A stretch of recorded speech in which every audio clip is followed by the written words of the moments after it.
ചർച്ച അപ്ഡേറ്റ്സിലേക്ക് സ്വാഗതം. ആഗോള കത്തോലിക്ക സഭയുടെ ആസ്ഥാനമായ വത്തിക്കാനിൽ നിന്നുള്ള വിവരങ്ങളും ഫ്രാൻസിസ് പാപ്പയുടെ സന്ദേശങ്ങളും ഉൾപ്പെടെയുള്ള വാർത്തകൾ സമൂഹത്തിന് ലഭ്യമാക്കുന്ന വത്തിക്കാൻ ന്യൂസിന്റെ സേവനം ഇനി 56 ഭാഷകളിൽ. ജീവിക്കുന്ന ശിലകൾ കൊണ്ട് പണി ചെയ്യപ്പെട്ട സഭയെ പടുത്തുയർത്തുന്നതിൽ എല്ലാ ഭാഷകളും പ്രധാനപ്പെട്ടതാണെന്ന് വാർത്താവിനിമയ കാര്യങ്ങൾക്കായുള്ള വത്തിക്കാൻ ഡിക്കാസ്ട്രി പ്രീഫെക്ട് പൗളോ റൂഫിനി പറഞ്ഞു. അസർബൈജാൻ സന്ദർശിച്ച പ്രഥമ മാർപ്പാപ്പയായ വിശുദ്ധ ജോൺ പോൾ രണ്ടാമൻ പാപ്പയുടെ 20ാം മരണവാർഷിക ദിനമായ ഏപ്രിൽ 2-നാണ് വത്തിക്കാൻ ന്യൂസ് അസർബൈജാനി ഭാഷയിൽ സേവനം ആരംഭിച്ചത്.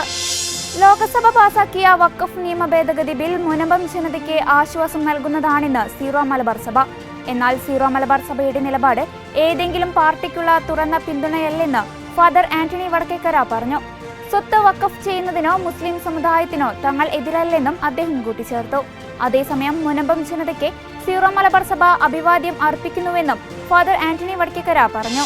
വത്തിക്കാനിലെ സാന്താ മർത്ത വസതിയിൽ വിശ്രമിക്കുന്ന ഫ്രാൻസിസ് പാപ്പയുടെ ആരോഗ്യനിലയിൽ പുരോഗതിയുണ്ടെന്നും ശബ്ദവും ചലനശേഷിയും മെച്ചപ്പെട്ടു വരുന്നുണ്ടെന്നും വത്തിക്കാൻ പ്രസ് ഓഫീസ് അറിയിച്ചു. പാപ്പ എല്ലാ ദിവസവും വിശുദ്ധ കുർബാനയിൽ സഹകാർമ്മികനായി പങ്കെടുക്കുന്നുണ്ട്.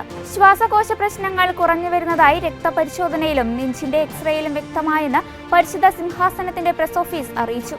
അതേസമയം വിശുദ്ധവാര കർമ്മങ്ങളിൽ പാപ്പയുടെ പങ്കാളിത്തം സംബന്ധിച്ച് ഇനിയും തീരുമാനമായിട്ടില്ല. വിശുദ്ധവാരത്തോടനുബന്ധിച്ച് റോം സന്ദർശിക്കാൻ US vice president JD vans.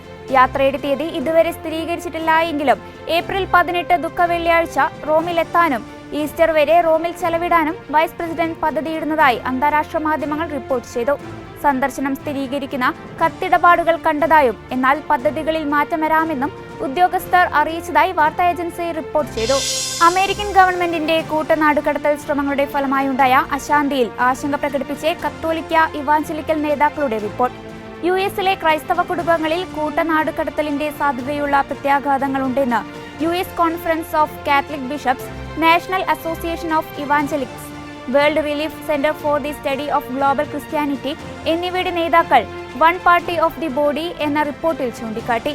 അതേസമയം US ചരിത്രത്തിലെ ഏറ്റവും വലിയ നാടുകടത്തൽ നടപ്പിലാക്കുമെന്ന പ്രസിഡന്റ് ട്രംപിന്റെ ആവർത്തിച്ചുള്ള പ്രതിജ്ഞ കണക്കിലെടുക്കുമ്പോൾ ആശങ്ക വലുതാണ്. ഇതോടെ ചർച്ച അപ്ഡേറ്റ്സ് പൂർണ്ണമാകുന്നു. നന്ദി.